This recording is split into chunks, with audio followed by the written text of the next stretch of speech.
Welcome to the GSMC Book Review Podcast, brought to you by the GSMC Entertainment Network. I am your host, Sarah. I am delighted to be with you once again to bring you another author interview. Today I am speaking with author Sophia Kouidou-Giles. Before we get to that, and before we start the interview and checking in with each other, I would like to ask that you like and subscribe to whatever platform you are either listening to or watching this podcast on. That really does help us to get the podcast out to more listeners and viewers such as yourselves. Also, as a way to support the podcast, you can go to gsmc.info and leave a tip or donation. On the screen next to me, you will see that there is a much longer link in that video that is playing. You can use that link as well, but gsmc.info, of course, is much easier to remember and to type in. So gsmc.info, if you would like to support the show by leaving a tip or a donation, I say thank you in advance for anything that you do to support this show, and that is watching, listening, subscribing, liking, leaving a review. All of those things really do help to get this podcast out to more book lovers such as yourselves. So thank you in advance. How is your week going? It's Tuesday. We're in the last week of March. It is almost Easter. That's coming up this Sunday. We in Portugal are finally going to spring forward, so I will be back on my normal math in terms of time zones between here and the US, so that will be good for my brain. We went on a lovely walk on Sunday. We like to start our week off with a good long walk. We actually didn't intend to go for as long of a walk as we did. We took the dogs out and we decided to try a different route, and we got a little turned around. So it ended up being about 3.5 miles, which was great. We love to start off the week with a good long walk like that. As I said, I didn't quite expect it to be 3.5 miles, but it was great. We saw a couple of places that we had not seen before in our little town and learned a few different ways around. I feel like there's no straight way to get anywhere from point A to point B in the town that I live in, but there's always a million different options, and we learned a couple more of those today. I'm just waiting for this car to turn off their headlights. I've got it. There we go. The lovely glare behind me. But let's go ahead and talk about a book, shall we? As I said, I am interviewing author Sophia Kouidou-Giles today, and we are talking about her book, An Unexpected Ally.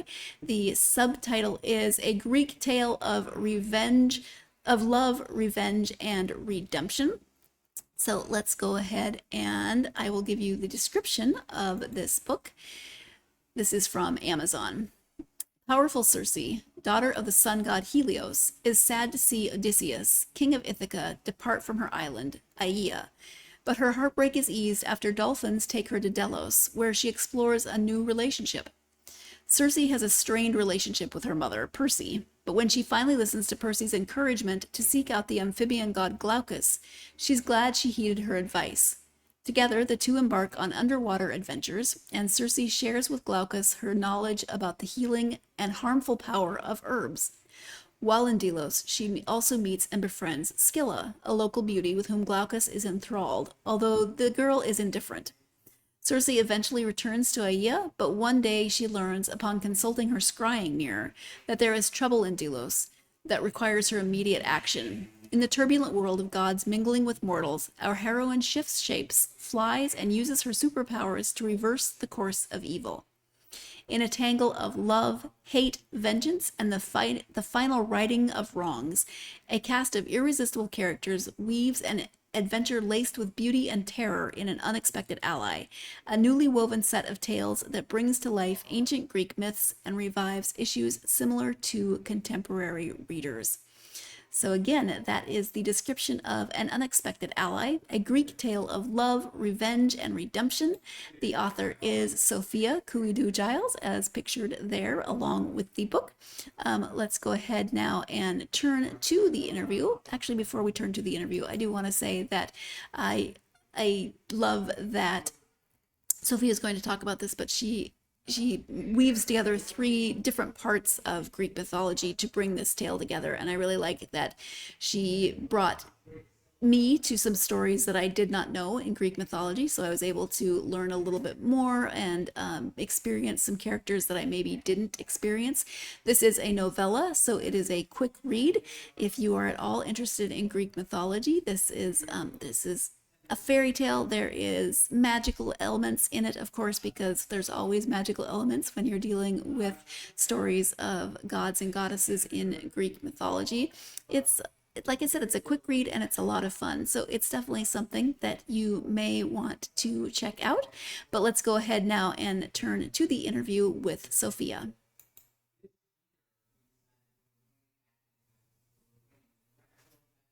Hold on, bear with me. Once again, I'm saying bear with me because, oh, see, I clicked on the wrong thing. Work in progress. It's the first time I've said it today, but it continues to be true. Work in progress.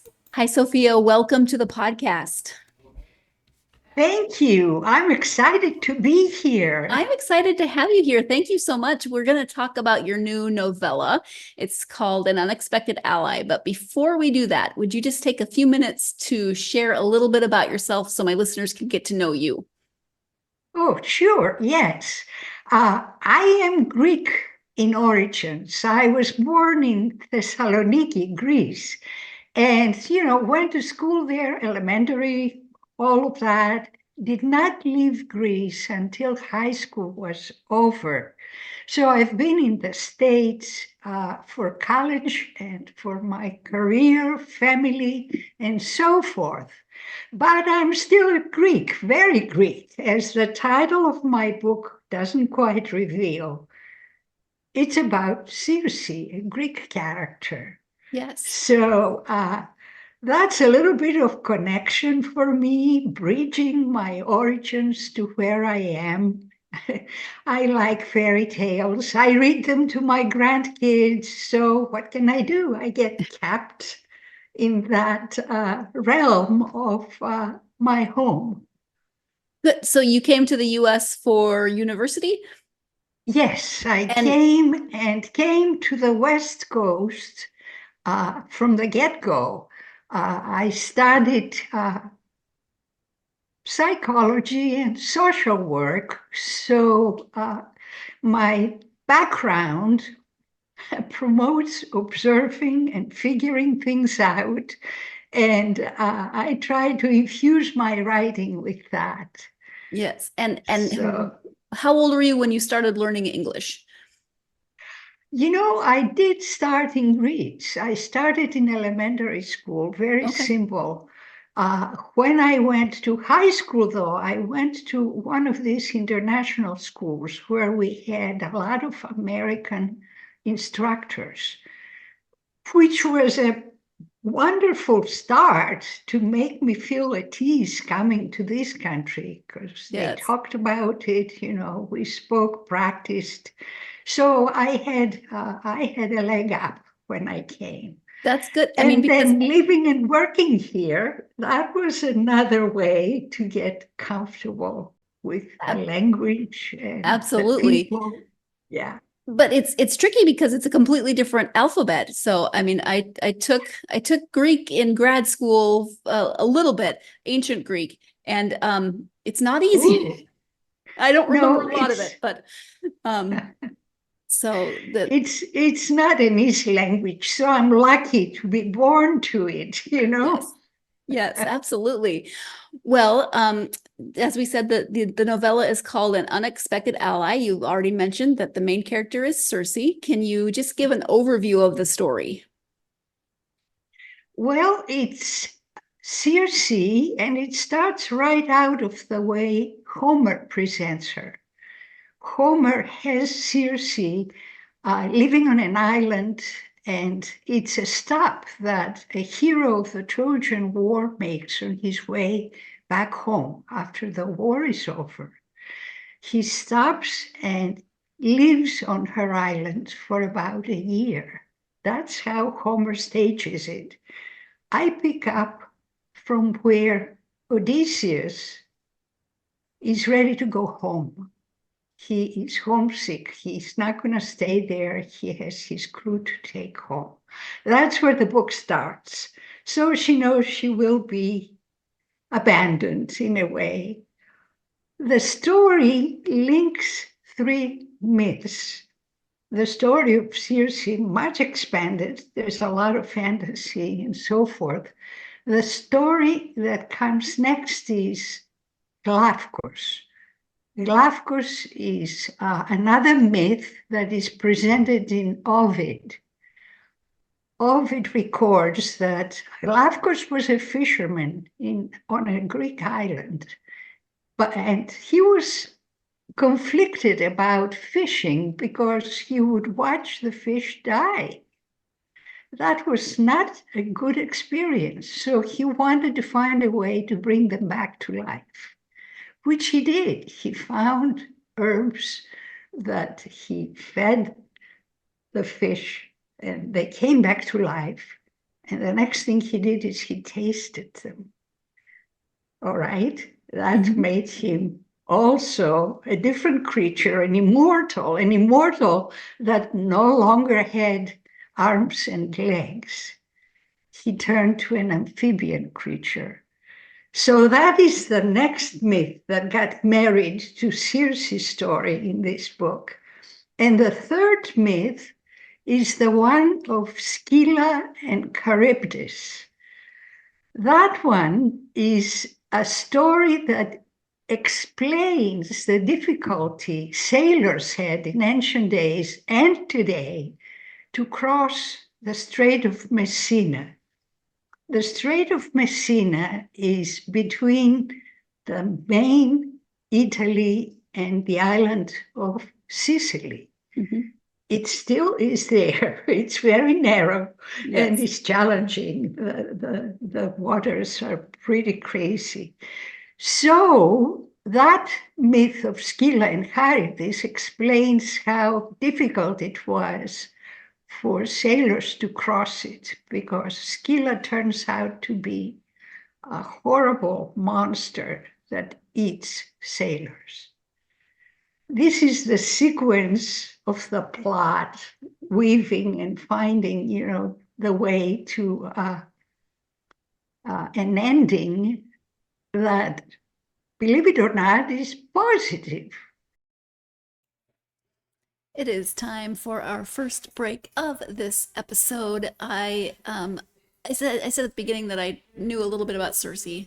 I knew a little bit less about Scylla. I'd heard of her, and I'm not sure that if I knew about Glaucus, I don't remember learning about Glaucus. So, like I said, it was really fun to get a little bit more information, or just a little more insight into some of these characters that I knew to varying degrees. But we are going to take that first break of this episode. When we come back, Sophia will be talking about her inspiration. She talked about those three stories as her jumping off point, but a little bit more about her inspiration for this interview, or for this book, excuse me. So stay tuned. You're watching and listening to the GSMC Book Review Podcast, and I will be right back.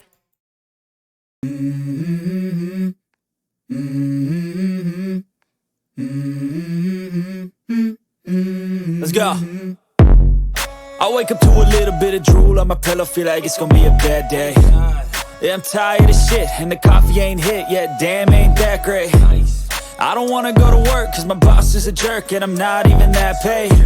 I need a change in my life, cause I don't feel alive, and there's nothing that makes me happy. Hold my beer for a minute, I'm about to quit my job, cash in for a ticket. I'm going on a trip and I don't plan to visit. I'm gonna stay there till I feel like I'm winning, and this is just the beginning. I need a big change, help me feel like living. I need a big swing, home runs I'm hitting, and I'll never look back, moving on till I get it all. And we all got dreams, we all want things, but what you gonna do for it? How you gonna move for it? What you gonna be? And do you believe you can do anything? Welcome back to the GSMC Book Review Podcast. As you know, today I am speaking with author Sophia Kouidou-Giles. We are talking about her novella, An Unexpected Ally. Before we get to that, I would like to remind you again of the lovely book cover, but also I would like to remind you about the link that you can use if you would like to donate or tip the show. This helps again, as I said, it really helps to support the show, helps to get the show out to more book lovers such as yourselves. So if you are interested in supporting the show, you can go to gsmcpodcast.info. That is right there in the lower box, gsmcpodcast.info. In the higher box, it has a much longer link. You can use that as well. But as I said, this really does help us to get the podcast out to more listeners and viewers such as yourselves. So thank you in advance for any support that you continue to give us. Now, before the break, we were talking about the 3 stories that Sophia wove together to create this novella, and now we are going to return to the interview and talk more about the jumping off point for this book. So let's return now to the interview. Again, the book is An Unexpected Ally. The author is Sophia Kouidou-Giles. Yeah, so you took 3 different myths and wove them together, which is appropriate since Circe is a weaver. Why did you decide to write the story and to weave those stories together? You know, I was reading Homer. I was taking a class here in the States about Homer, and Circe struck me as a very interesting character. In Homer, because his purpose is to promote the heroes of the Trojan War, she's kind of a secondary character, you know. She's a stop for Odysseus and helps him move on.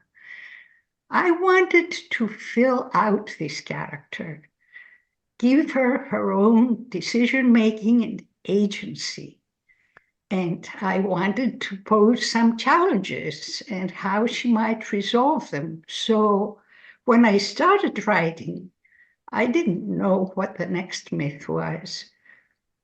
But Glafkos presented an antithetical character, one that was alluring to begin with, but in the course of the story turns to be a negative presence where revenge, part of the subtitle, crops up.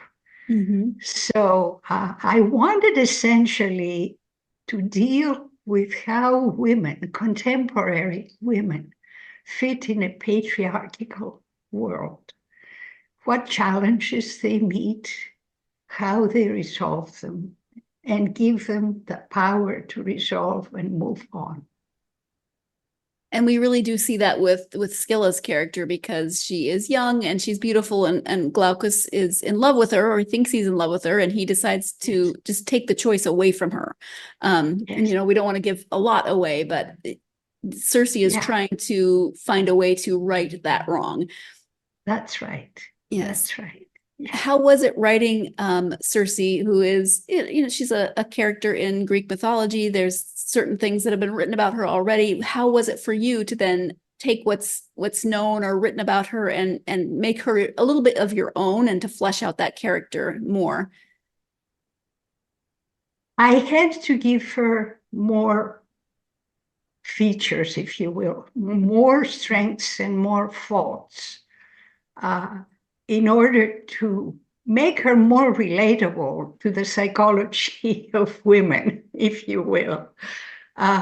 So I took some liberties. This is not repeating exactly the old ancient story. It's expanding it. It's making her a person that could live in today's world, that faces decision-making about who is this person I'm encountering? Am I making them up in my fantasy, or are they real? And how do I decide who they really are and whether I want to stick around them or not? How do I choose my friends? I run into them. I meet them. I watch them. This is how we all function. So although the characters are very old, the story, I think, is relatable. Yeah. That was what I was attempting. Yeah. Sure, because we encountered those same scenarios today. You know, how do you choose who you are associated with, and what about, you know, and sometimes we're wrong. You know, we make we make poor choices, and Circe doesn't always make the right choices either. Yeah. What about her as the main character do you think will resonate with readers? I think they will find her thoughtful, inventive, decisive as she moves across all the challenges of her everyday life. She lives on an island. She has people that she manages or manage her, vice versa. She has preferences. I think the end of the story is one that speaks about supportive relationships and how we can help each other. And I hope that's the takeaway as people shut the pages. One of the quotes I start with in the book is from The Wizard of Oz. Mm-hmm. And it is, "You had all the power all along, my dear." So I want to start with that idea and reinforce it by the end of the book. Yeah, absolutely. This is a sort of silly comment, but I was just slightly jealous of Circe's ability to wear whatever she wanted. She just, would snap, she's a goddess, so she just created outfits on the floor. I need that ability. I know what you mean. There is magic. There is some superhuman qualities in the Yes, story for sure. Shifting shapes and dressing as she wanted and yes, dressing others as she wanted. Exactly. But you said at the beginning that it's a fairy tale, so we expect magic in fairy tales. So that makes sense. Yeah. When you approach a story and the characters in that story, I would assume that some of your educational background with psychology and those fields probably influences how you write characters. So what's your starting place for character development? Do you like to have a really good picture of each character, or do you prefer that they evolve as you write? They do evolve as I write. I do know that I need to give them a physical appearance. I need to give them a starting point. Where are we in time? What's happening? I also know that I need to find some challenge for them in order to keep the energy going in the reader. So I just start, and when that challenging character comes, features change. The character, gains power and momentum or drops in energy or what have you. So those are the dynamics that I attend to as I write. Yes. I would imagine that research for a story like this would be a lot of fun because you do get to go back into some of the older stories and some of the myths. And what was there any part of the research that really stood out for you? The variety of stimuli was what was interesting, because I go back home to Greece, and I walk in a museum and I see the Silics, which is how they served and drank their wine. I actually see it. To me, that's exciting. I get a sense of their everyday when I walk around and I see a temple,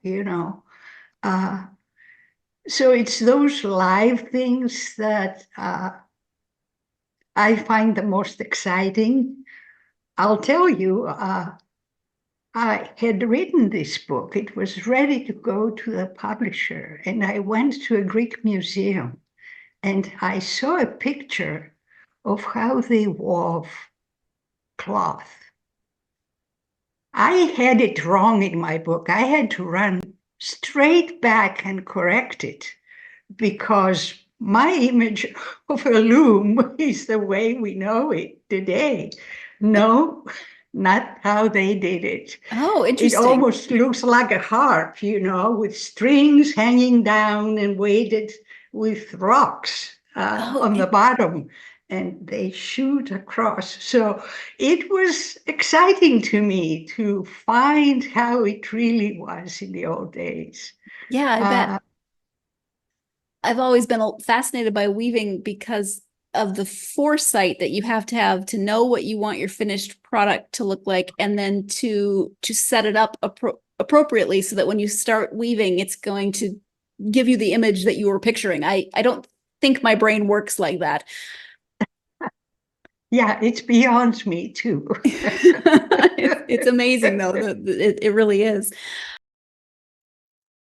It is time for our second break of this episode, but I will say I am genuinely curious about weaving. If there are any people who have any experience with weaving out there, can you drop me a comment? I would love to know how you plan ahead, how you figure out how to set things up so that when you weave, it comes out the way you're picturing it, because I cannot wrap my head around it. And I've actually, many years ago, I remember seeing a demonstration on weaving, but I can't remember. It didn't stick with me. I cannot remember what they said about setting it up. So I need to look that up clearly, because it's not going to keep me up at night. It might, you never know. Weird things keep me up at night, but I am genuinely curious. So I would love to hear from any of you who have experience. Please leave me a comment and let me know about this. We are going to take that second break of this episode. When we come back, we'll be talking a little bit about the research that goes into writing a novella based on Greek mythology and characters from Greek mythology.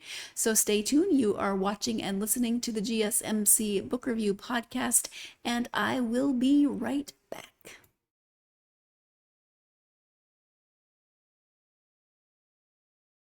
For the best and latest podcasts available anywhere, go to the podcast app on your cell phone and type in GSMC to access free content-rich podcasts on health and wellness, book reviews, sports, entertainment, relationships, social media, movies, technology, finance, and even weird news. Subscribe and download the GSMC Podcast Network's family of shows, available everywhere podcasts are found. Welcome back to the GSMC Book Review Podcast and my interview with author Sophia Kouidou-Giles. I think I steered you wrong and said we were going to be talking about research. When we came back, we might be talking about research. We might be talking about something else. I jotted down notes, and I think I jotted down incorrect notes. So it is just one of those days. Longtime listeners, you already know that sometimes I get a little scatterbrained. And if you're joining me for this third video podcast, yes, I'm going to keep counting them until they become second nature. This is my third. Thank you so much for hanging in there with me, because I am easily confused. But whatever we're talking about, we are going to go back to talking to the lovely Sophia Kouidou-Giles about her novella. It is called An Unexpected Ally. Let's return to that interview. You touched on this a little bit with relationships, but is that sense of interconnectivity in relationship what you hope people will take away from the book? Yes. That, and really trusting their insight, their gut feeling about what to do next, or how to assess things, or what gives them comfort. Yeah, definitely. It's a novella, so it's not a full-length novel, but there's still so many different relationships that evolve throughout the story. That I think you did a great job with that, because it's not just Circe, and it's a little bit Circe and Odysseus. It's a little bit Scylla. We see Scylla evolving. We see Circe's relationship with Glaucus, Circe's relationship with her mother. I mean, there's a lot with some of her servants on the island and that relationship. So you really did weave, again, there's that word, weave those relationships throughout the story. I appreciate you tracking that. Thank you. You're welcome. How much of that for you is conscious? Did you want those relationships to evolve, and how much kind of just happened as you were writing? I didn't have an outline. I'm not one of those kinds of writers. I focus on what's going to happen in a chapter. so that there is engagement and movement and some development, something shifts. The characters are not steady. They are not frozen, they evolve, they get stimulated, they respond. So the story keeps building and building and building. And I think that's what our days are like. We walk into our day and we watch what's next and respond and act. So it's Yes. what a book is like too. Yeah. Some days go how you think they're going to go, and some days you're Some all the way over are. here when you expected to be over here. So, True. are you working on a new story now? There is a sequel to this Okay. that is going to come out in a year, exactly a year, next March. And the sequel is about Percy, who is Circe's mother. Okay. Circe and Percy don't have the best of relationships in this story. But does Circe really know her mother? Yes. So that's what I work on in the next book. Okay, thank you. Do you have a working title for that, or it's called Circle of Peace. Okay. Yeah. All right. Yeah. I like that. And are there any other writings that you've done that you would like to highlight while we're here? I started writing after I retired from my career in social services. And I wrote my first book, looking at my own life. It was a memoir. And it's out there. The title is Sophia's Return, Uncovering My Mother's Past. It's a story of a child growing up in Greece and at age 7, seeing her mother disappear from her life because of divorce, essentially. Okay. But, coming abroad and living here in the States, I did not have all the answers about what transpired in the family. So that's what the book is about, going back home and searching and finding out a lot more about that time. Yeah. See, I want to read that now, because whenever I meet authors, I always want to ask them a million questions that aren't related to their books, because you all have full and complete lives, right? And there's only so much time.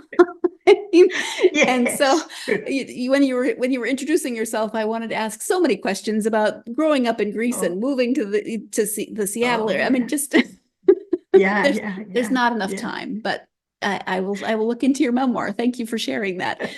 Yeah. You mentioned starting to write after retiring. Did you always want to write, or was that something that you decided to do later in life?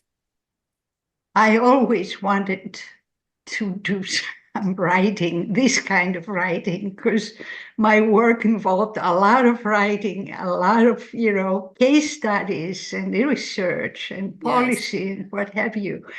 But I had to stop and learn how to write again. This is so different. I had to take classes, join author groups. I had to work with a developmental editor so that I could piece things together in a way that people could follow them. It took about 8 years before I started sending any writing out to get published. So I started with short stories and, little articles. The book was really a much more involved process, because it involved personal matters, and those are much more difficult to deal with and write. Sure. And it was important to be in author groups because there's a lot of support, a lot of discussion, a lot of refinement that goes in those. Yes. So I don't know if I answered the question, but it was like learning how to write over again, and a lot of reading. That really helped. Yes. So I would imagine that some of that would influence your advice to somebody who came to you that wanted to write, reading and author groups, those sorts of things. What advice would you give? Yeah. Draft and redraft. That's the other thing, because, once we push something out to the world, we want it to be the best we can do. And I find what I'm doing right now is I'm translating An Unexpected Ally in Greek. And I'm going to have it published there too.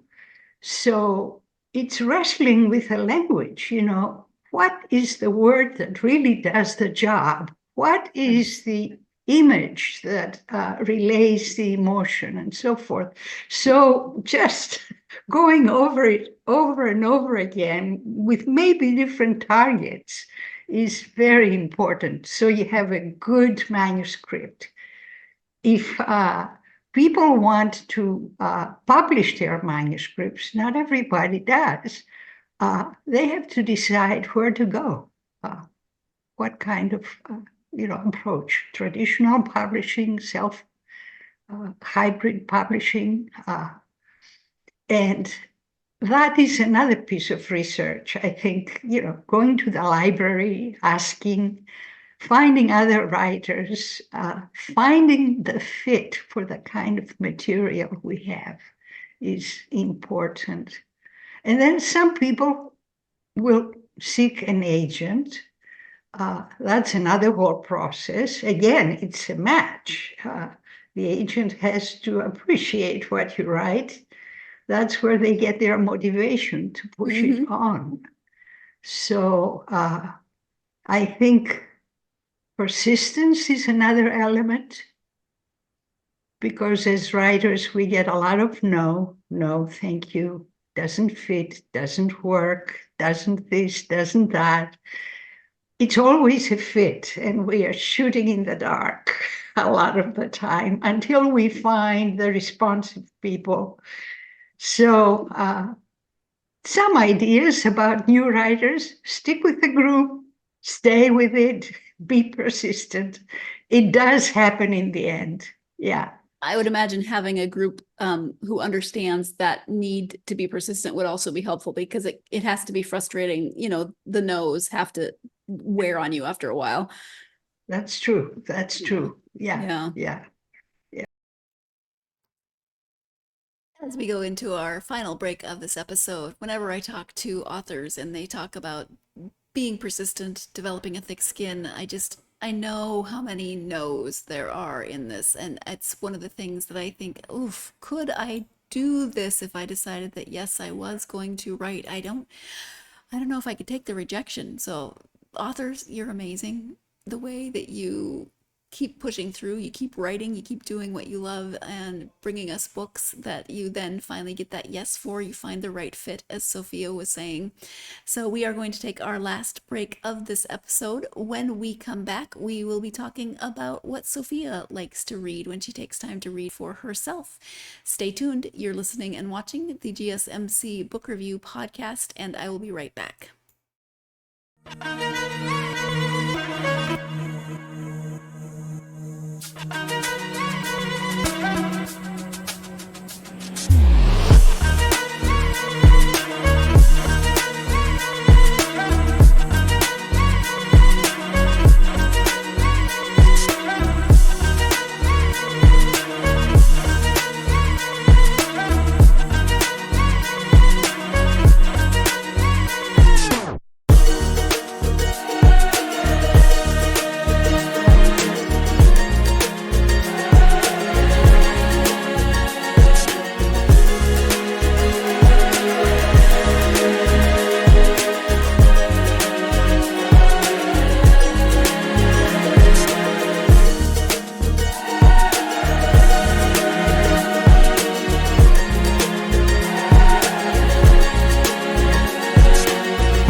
Welcome back to the GSMC Book Review Podcast and the conclusion of my interview with author Sophia Kouidou-Giles. Before the break, we were talking about her advice for aspiring authors.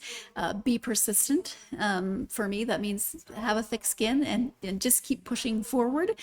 We are now going to talk about what she likes to read in her spare time when she takes time to read just for her.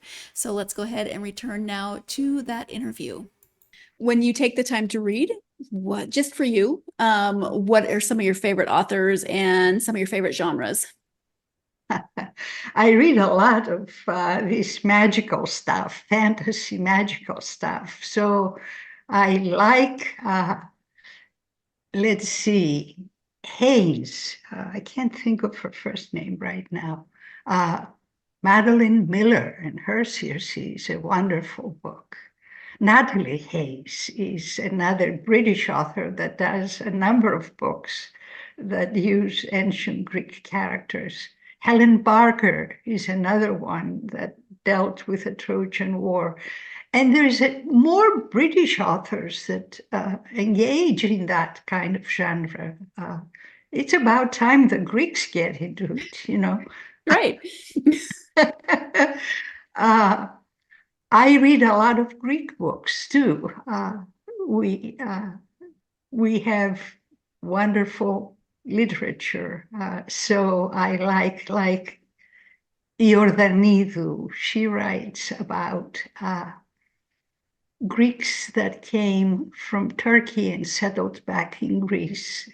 And that is a special kind of refugee. My background is from a family like that.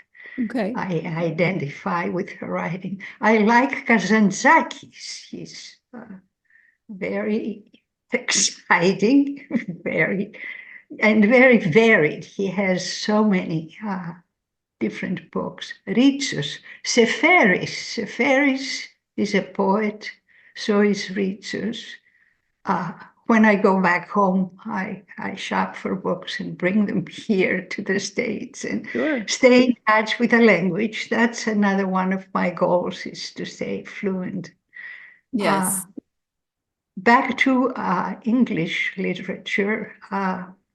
Let's see. Is it Anne Patchett? Mm-hmm. You see? I get hesitant about quoting you names of people, but I do read popular literature that, Educated, for example, is a book I've read. What else? I don't know. It's a lot, right? It's hard to remember all when you're a voracious reader, it's hard to just pluck one out of thousands. That's right. You mentioned your grandsons. How old are your grandsons? I have a sweet 14 and a sweeter 17. They are both in the teen, arena. So a little older. You're not reading with them currently. A little older, right. But have they read your book? They have read. They have it read to them. It's part of their going to bed routine. Okay. So they are not done. They are just sipping into it. I love that. Wonderful. I know you have a website, so if you can share your website and any social media that you're active on, so in case people want to learn more about you and the book, they can find you. Sure. It's my name that runs together, all lowercase, SophiaKouidou-Giles.com. That's my website where I've concentrated all about my writing. I'm on Facebook. Again, my name is the key. On Twitter, just the Greek portion of my name, at Kouidou, that will get you there. Okay. So those are some ways, and I love hearing from people, getting comments.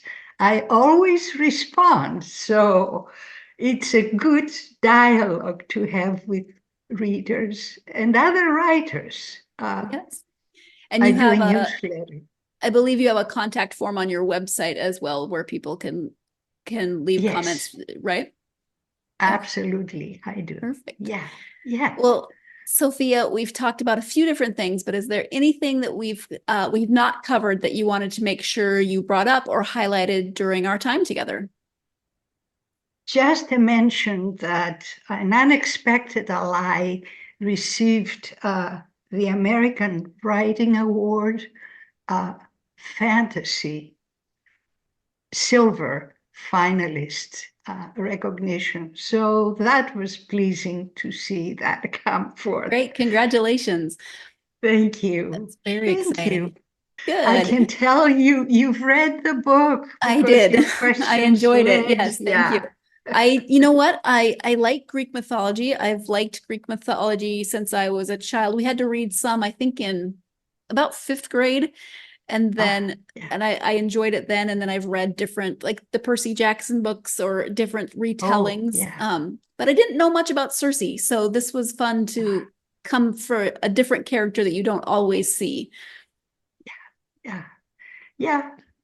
It's good to it gives the writer more permission to pick up archetypes that are not all fleshed out, because then there's more shaping one can do. Yeah, exactly. I just want to say thank you so much for taking the time to talk to me about the book and writing the book.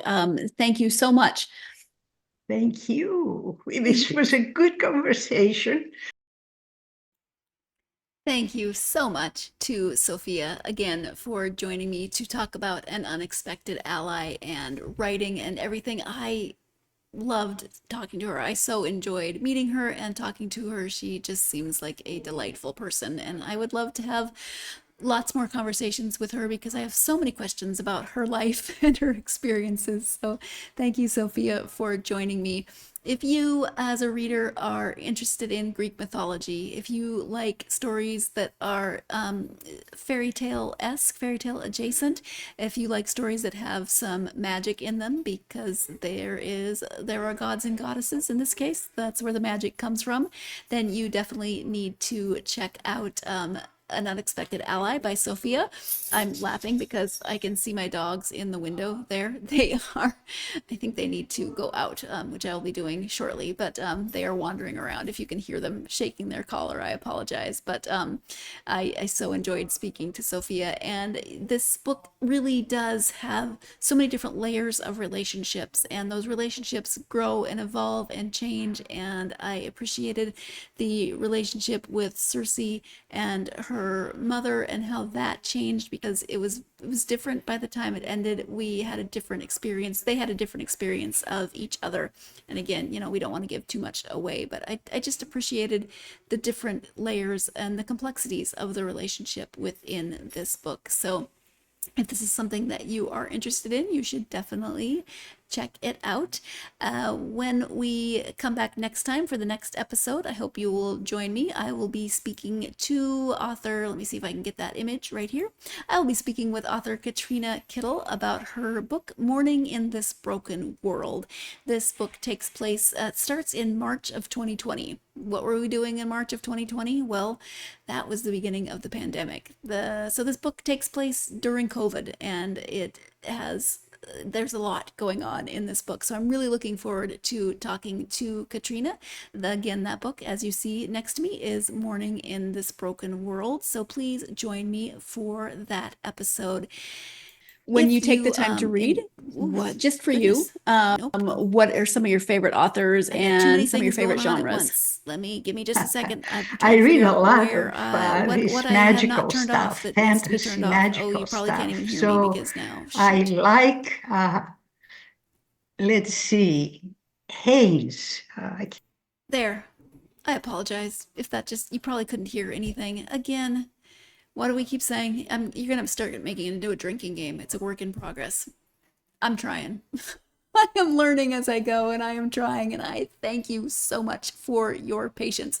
If you're listening to this episode rather than watching it, just know that whenever I say it's a work in progress, I have clicked on something that is not what I should have clicked on, so people are seeing things that they should not. If you're listening to this and you're wondering why the heck did that interview segment just start over, that was me. I did not turn off something that I should have turned off before I went to a graphic, and then I came back and that video immediately started playing. Thanks for hanging in there with me. I so appreciate you. I appreciate you as my listeners always, but especially now that you're starting to watch with me.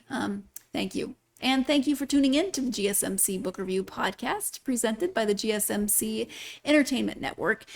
Your support really, really, truly does mean a lot to me. It means a lot to the network. So please remember to subscribe to the show and leave a positive review. You can follow the podcast on Facebook, X, Instagram, and TikTok. All of these things really do make a difference. You can follow us on social media for content and updates. You can follow on social media and tell me what you're reading. I love to hear from listeners. I say it every episode, and I mean it every episode. Come tell me what you've been reading, what you want to read, etc.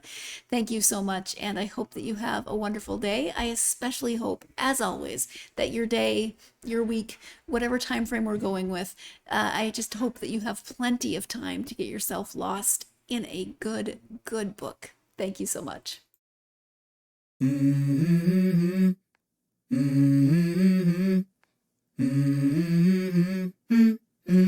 Let's go. I wake up to a little bit of drool on my pillow, feel like it's gonna be a bad day. Yeah, I'm tired of shit, and the coffee ain't hit yet, damn, ain't that great. I don't wanna go to